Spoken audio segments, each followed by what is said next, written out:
Bab 787 Pekerjaan Yinia. Cendekiawan tertinggi memandang Sander Ye dengan sangat serius, dia tidak bercanda. Sander Ye berpikir sejenak dan kemudian berkata, karena garis keturunanku. Cendekiawan tertinggi mengangguk, sejak aku kembali, aku telah mempelajari setetes darah yang kamu berikan kepada aku. Aku menemukan bahwa kekuatan garis keturunan yang terkandung dalam setetes darah itu jauh melampaui ekspektasi aku. Berbicara tentang ini, dia tiba-tiba menjadi sedikit bersemangat, aku bahkan tidak bisa merasakan batas atas garis keturunan kamu. Ini sungguh luar biasa. Sander Ye sedikit penasaran, bagaimana kamu mempelajarinya? Cendekiawan tertinggi tersenyum dan berkata, metode rahasia. Sander Ye tersenyum sedikit, garis keturunan ini disebut garis keturunan iblis gila. Ini adalah garis keturunan eksklusif keluarga Yang. Ini mencapai puncaknya pada generasi kakek aku. Mengenai seberapa kuat kakek aku, sejujurnya, aku tidak tahu, karena sejauh ini, aku belum pernah melihatnya menjadi gila. Sebenarnya dia juga sedikit penasaran. Entah itu dia atau ayahnya, garis keturunan iblis gila itu tidak semurni milik kakeknya. Oleh karena itu, dia sangat penasaran, apa yang akan terjadi kalau kakeknya benar-benar membangkitkan garis keturunan iblis gila itu. Setelah mendengar kata-kata Sander Ye, cendekiawan tertinggi berpikir sejenak dan berkata, selain garis keturunan iblis gila ini, kamu juga memiliki dua lagi garis keturunan khusus di tubuhmu, kan? Sander Ye mengangguk, ya. Grand Master berkedip, bisakah kamu memberi aku sedikit?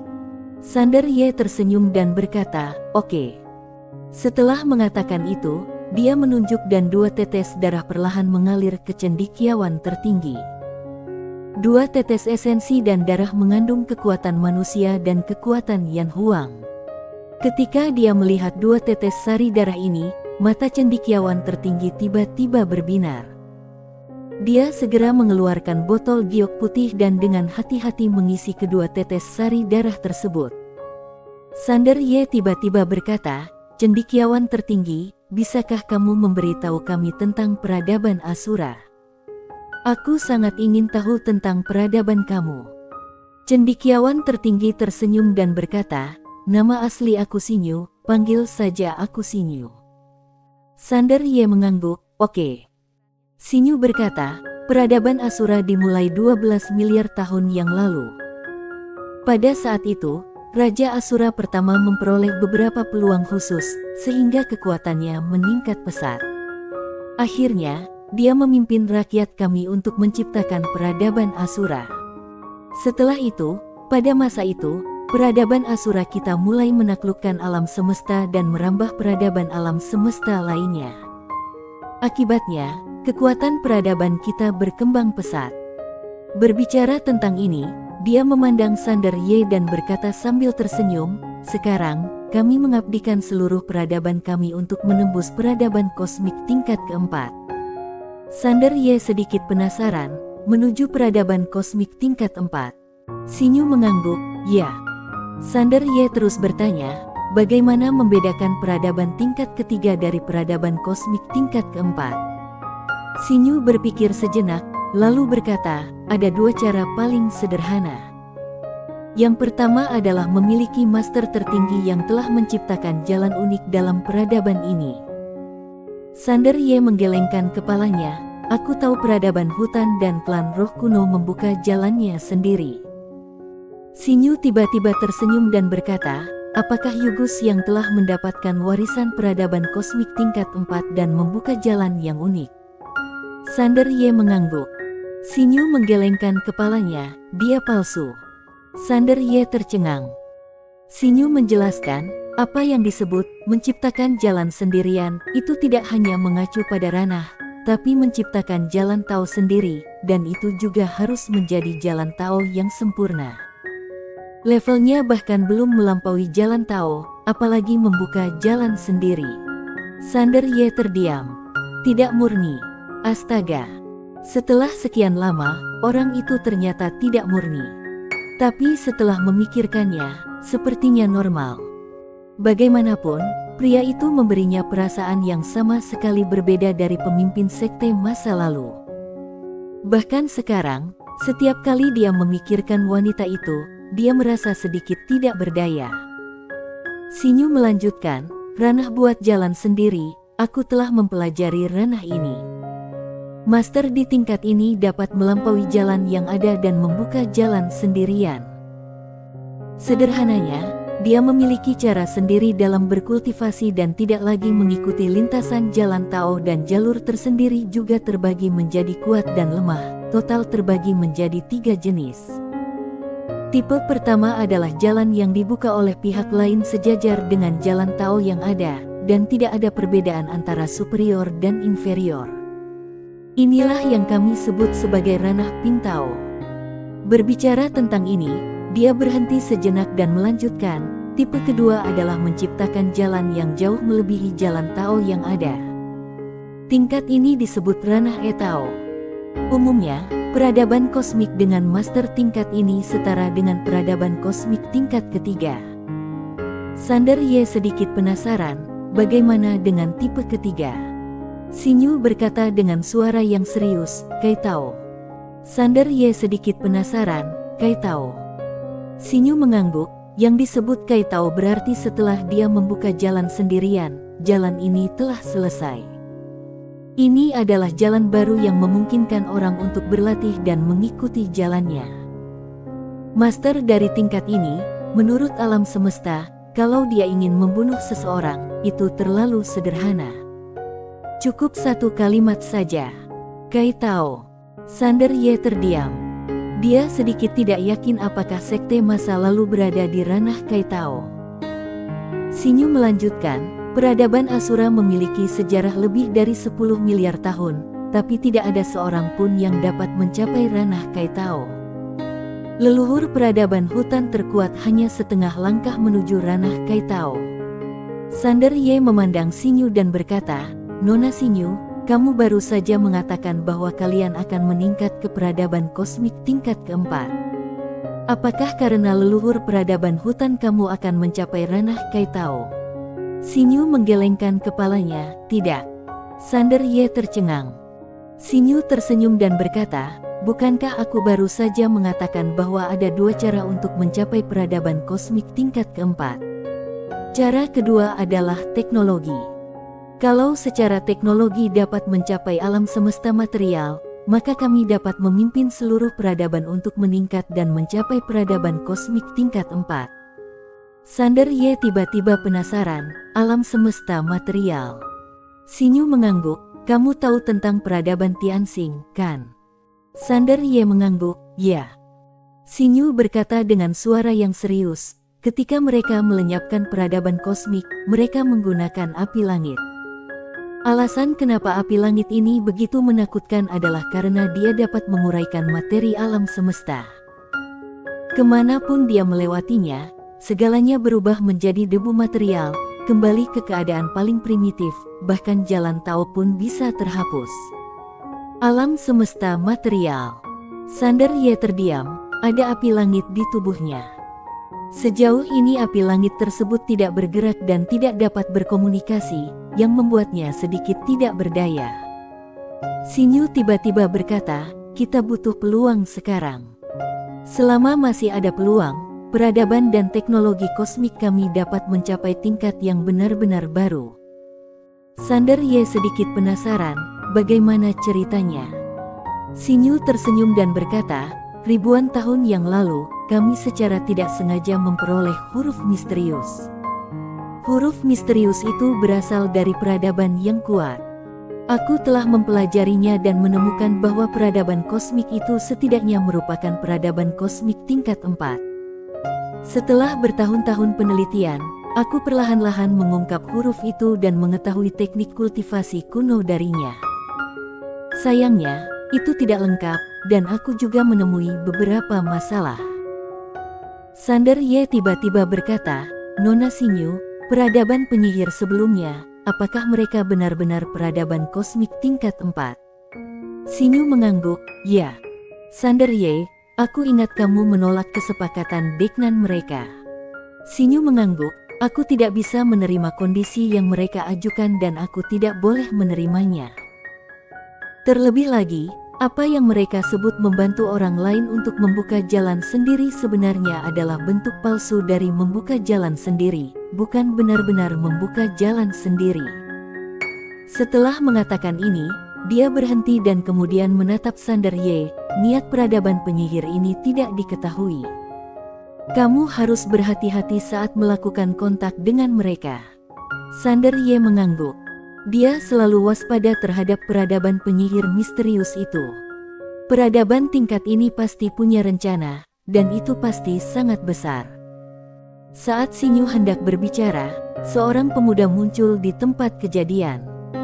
Dia membungkuk sedikit dan berkata, "Cendekiawan tertinggi, para tetua dan yang lainnya mengundang kamu untuk datang, katanya ada kemajuan."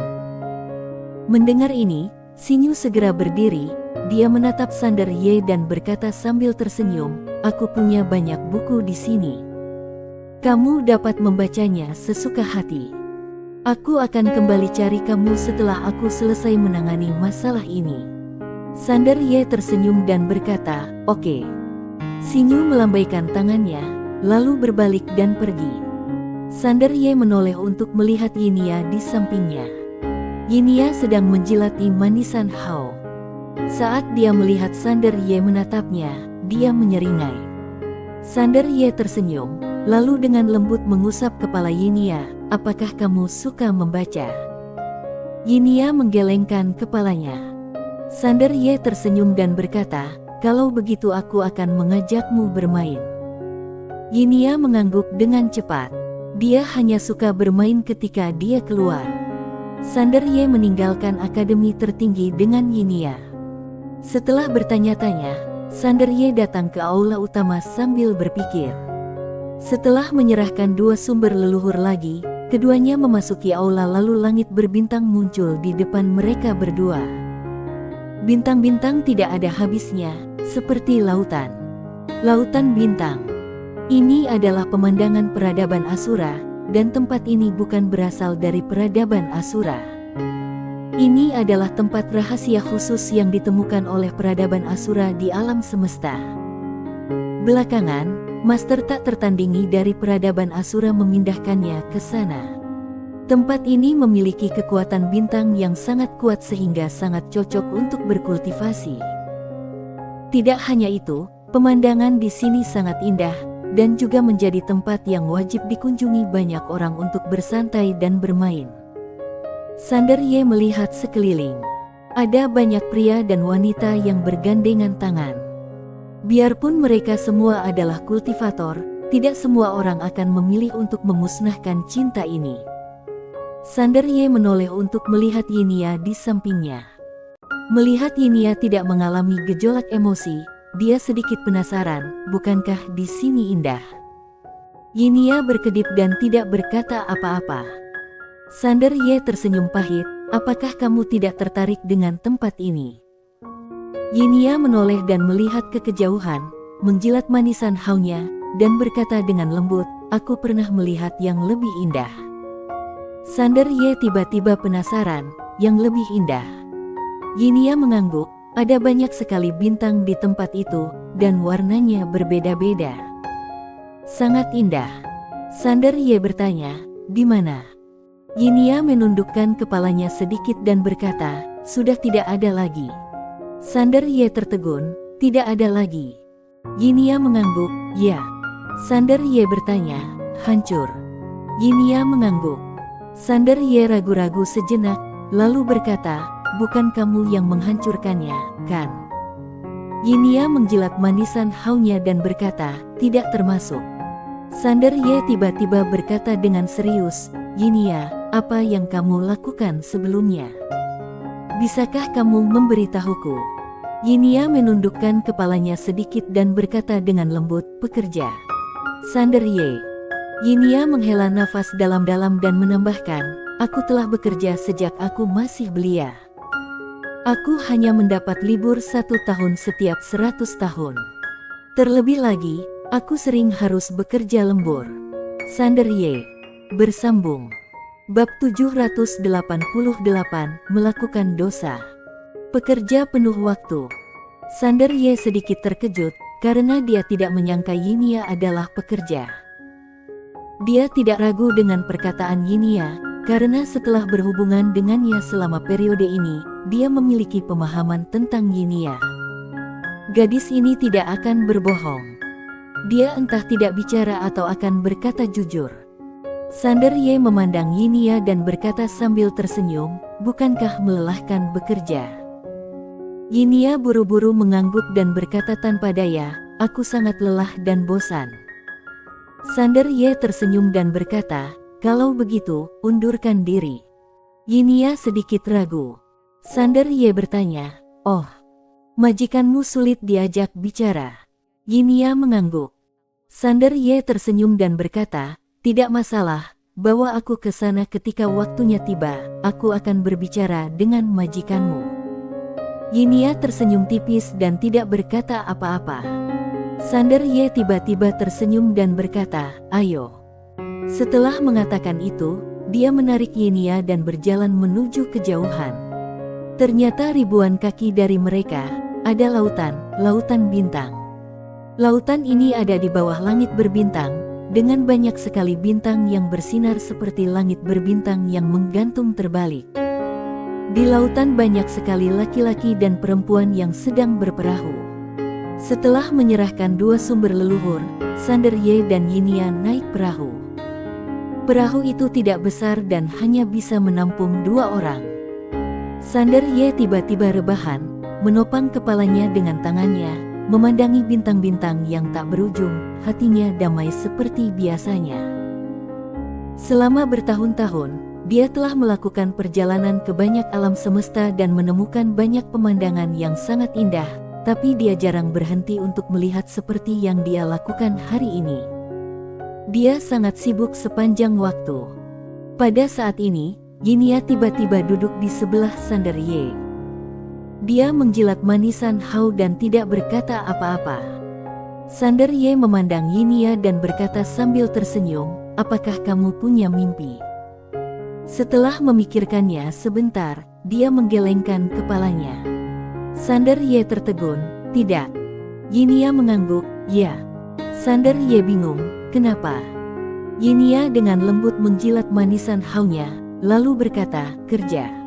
Sander Ye, "Bagaimana setelah bekerja?" Seseorang berpikir, "Main ayunan." Sander Ye tercengang. Yinia tiba-tiba melirik manisan Hao di tangannya, lalu berkata, "Makan manisan Hao." Sander Ye menggelengkan kepalanya dan tersenyum. Yinia memandang Sander Ye, "Bagaimana denganmu?" Sander Ye tersenyum dan berkata, "Melampaui ayahku." Ada yang berpikir, apakah waktu dan ruang dalam tubuhmu diciptakan oleh ayahmu? Sander Ye, bibiku yang menciptakannya. Yinia menoleh untuk melihat ke arah Sander Ye dan berkata dengan serius, "Bibimu sangat kuat." Sander Ye tertawa, lalu berkata, "Benarkah?" Yinia mengangguk, "Ya." Sander Ye berkata dengan serius, "Yinia, kamu menyembunyikan kekuatanmu, kan?" Yinia perlahan berbaring di samping Sander Ye. Dia menatap langit berbintang dan berkata dengan lembut, "Aku tidak pandai bertarung." Sander Ye tersenyum dan berkata, "Kalau begitu kamu harus belajar lebih banyak di masa depan, karena alam semesta ini sangat berbahaya." Yinia tiba-tiba berkata, "Bagaimana kalau Karnu bekerja denganku di masa depan?" Sander Ye tercengang. Yinia tersenyum dan berkata, "Oke." Sander Ye bercanda, "Oke. Saya sangat senang memikirkan, benarkah?" Sander Ye mengangguk, "Nanti, aku bisa mencobanya denganmu. Lagi pula, orang lain yang biasanya bekerja untukku, dan aku belum pernah bekerja untuk orang lain." Yinia tersenyum dan berkata, "Baiklah, kalau begitu kamu akan memasak untukku." Sander Ye. Begitu saja, mereka berdua berbaring di atas perahu dan membiarkan perahu itu melayang di kejauhan. Keduanya membicarakan segalanya. Tentu saja, biasanya Sander Ye yang berbicara. Sander Ye mengetahui bahwa Yinia sangat ingin tahu tentang banyak hal. Misalnya, bagaimana manisan Hao dibuat. Contoh lainnya adalah kenapa orang harus berlatih. Dia seperti bayi yang penasaran. Pada akhirnya, Sander Ye memutuskan bahwa Yinia telah bekerja terlalu lama dan tidak berhubungan dengan masyarakat. Sayang sekali. Setelah sekian lama, Sander Ye mulai memanggang ikan untuk Yinia di atas kapal. Yinia menjilat manisan Hao-nya, menatap ikan bakar emas itu, membuat dia mengeces. Melihat Yinia, Sander Ye tiba-tiba tertawa. Dia menyerahkan ikan bakar itu kepada Yinia, yang segera mengambilnya, lalu membungkus kembali manisan Hao-nya, memasukkannya ke dalam kantong bambu kecil, dan kemudian mulai memakan ikannya. Karena separuh wajahnya ditutupi oleh rambutnya, sangat tidak nyaman baginya untuk makan. Sander Ye ingin mengingatkannya, tapi kemudian dia berpikir pasti ada alasan kenapa dia menutupi separuh wajahnya dengan rambutnya sepanjang waktu. Kalau dia mengingatkannya, dia khawatir itu agak lancang. Sander Ye menarik kembali pikirannya, lalu mengeluarkan seekor ayam dari cincin penyimpanan. Setelah beberapa saat, dia terus memanggangnya untuk Yinia. Meski sudah tidak perlu makan lagi, dia tetap sering membawa makanan karena kalau bertemu Arya dan Putih, dia bisa membuatkannya untuk kedua leluhur kecil ini. Setelah beberapa saat, Yinia telah menghabiskan ikan bakar di tangannya, kemudian dia melihat ayam panggang di tangan Sander Ye, matanya bersinar. Sander Ye tertawa, lalu mengambil tisu dan menyerahkannya pada Yinia. Yinia tersenyum tipis dan menyeka sudut mulutnya dengan lembut menggunakan tisu itu. Pada saat ini, Yinia tiba-tiba menoleh dan melihat sekeliling. Selusin kaki jauhnya di sebelah kanan mereka, ada sebuah perahu kecil mengambang di sana. Di atas perahu kecil itu, seorang pria dan seorang wanita sedang berpelukan dan berciuman dengan penuh gairah. Yinia berkedip lalu berkata, "Apa yang mereka lakukan?" Sander Ye.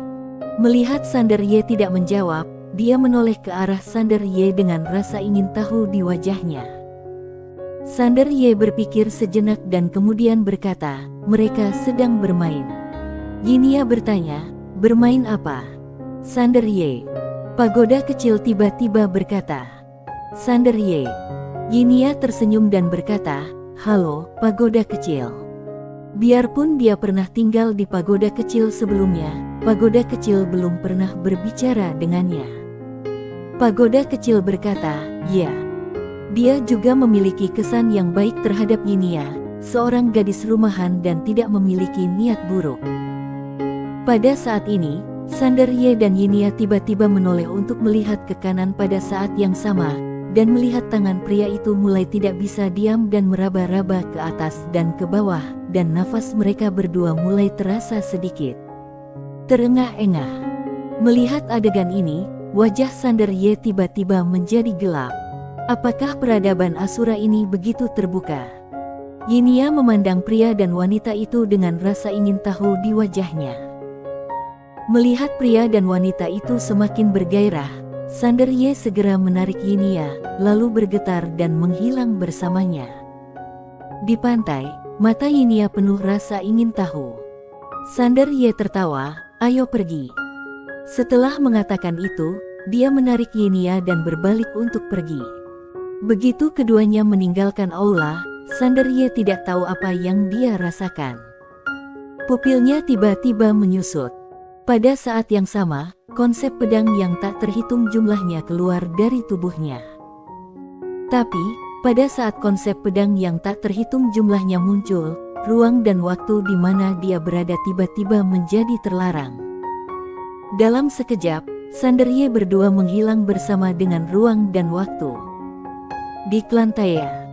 Di aula, lelaki tua berpakaian linen berkata dengan sungguh-sungguh kepada Tiano Tai di depannya, "Klan Xuan telah mengambil tindakan."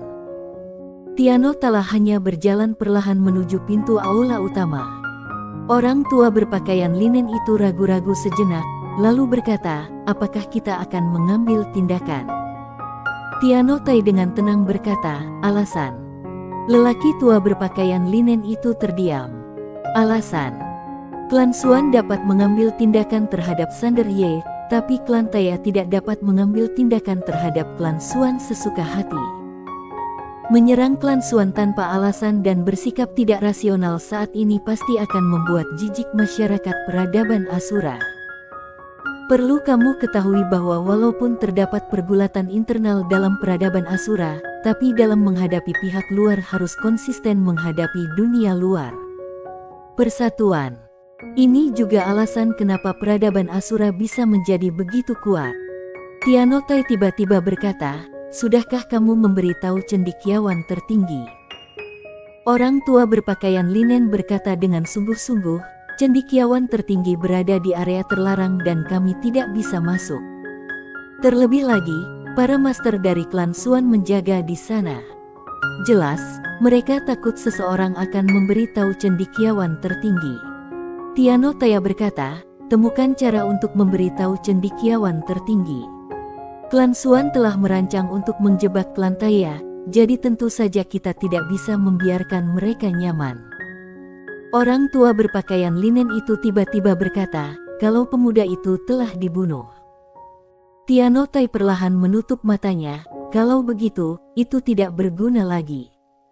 Orang tua berpakaian linen itu mengangguk, lalu berbalik dan pergi. Dalam kehampaan misterius di suatu tempat, wajah Sander Ye muram. Dia dan Yinia dibawa secara paksa ke sini oleh seseorang yang menggunakan kekuatan magis tertinggi. Yinia melirik kabut di kejauhan, lalu terus menjilat manisan haunya. Pada saat ini, seorang pria tiba-tiba berjalan keluar perlahan dari kabut di kejauhan. Pria itu berpakaian putih dan tampak mengesankan, dengan senyum tipis di wajahnya. Pria itu memandang Sander Ye, tersenyum dan berkata, "Kuperkenalkan diriku, Mindo Xuan." Klan Xuan. Sander Ye berkata dengan tenang, "Apakah ada masalah?" Mindo Xuan tersenyum dan berkata, "Agak menarik ketika berada dalam bahaya besar, tapi ekspresimu tetap tidak berubah." Saat dia mengatakan itu, dia berjalan perlahan menuju Sander Ye. "Sejauh yang aku tahu, kamu memiliki harta karun dari peradaban kosmik tingkat keempat, kan?" Sander Ye tersenyum dan berkata, "Jadi itu sebabnya kamu datang ke sini." Mindo Xuan memandang Sander Ye dan tersenyum, "Ada banyak cara untuk mati. Kalau kamu menyerahkannya secara sukarela, aku bisa membiarkanmu memilih cara mati untuk dirimu sendiri. Bagaimana menurutmu?" Sander Ye melihat sekeliling dan kemudian berkata, "Kamu mengulur waktu." Mata Mindo Xuan sedikit menyipit. Sander Ye berkata lagi, "Apakah kamu menunggu seseorang?" Mindo Xuan tersenyum dan berkata, "Bagaimana kamu bisa tahu?" Kamu memandang Mindo Xuan, penghalang waktu dan ruang di sini terus menguat. Itu berarti kamu tidak yakin bisa membunuhku, jadi kamu mengulur waktu dan menunggu bala bantuan. Haha. Mindo Xuan tertawa terbahak-bahak. Harus kukatakan, aku sedikit meremehkanmu. Dia memang menunda waktu. Alasan penundaan waktu adalah, seperti yang dikatakan Sander Ye, dia tidak yakin mampu membunuh Sander Ye karena Sander Ye memiliki harta karun dari peradaban alam semesta 4 dimensi. Sejak awal, dia tidak pernah meremehkan Sander Ye. Dia tahu betul bahwa meremehkan musuh adalah tindakan yang sangat bodoh. Oleh karena itu, dia menunggu kedatangan leluhur klan Xuan. Sander Ye tiba-tiba berkata, "Apakah kamu tahu kenapa aku membiarkanmu untuk menunda?" Mindo Xuan tersenyum dan berkata, "Kenapa?" Sander Ye menjentikkan pakaiannya, lalu berkata dengan tenang, "Karena aku juga mengulur waktu." Mindo Xuan tertegun. Detik berikutnya, pupil matanya tiba-tiba menyusut, dan bulu di tubuhnya berdiri saat ini, karena pedang muncul di depannya tanpa suara. Pedang tunda. Dan itu adalah pedang King Xuan. Mindo Xuan bereaksi dengan cepat. Saat pedang itu muncul, dia beruntung. Perisai cahaya pelindung menyelimuti dirinya, tapi pedang itu langsung menembus perisai cahaya pelindung. Jelek. Pedang King Xuan menembus tepat di antara alis Mindo Xuan dan menjepitnya di tempatnya. Mata Mindo Xuan membelalak dan dia terpaku di tempatnya. Pada saat ini, aura menakutkan tiba-tiba melonjak dari kedalaman kehampaan, dan pada saat yang sama, suara kuno perlahan datang, "Kalau kamu membunuhnya, aku pasti akan memusnahkan seluruh klanmu." Bersambung.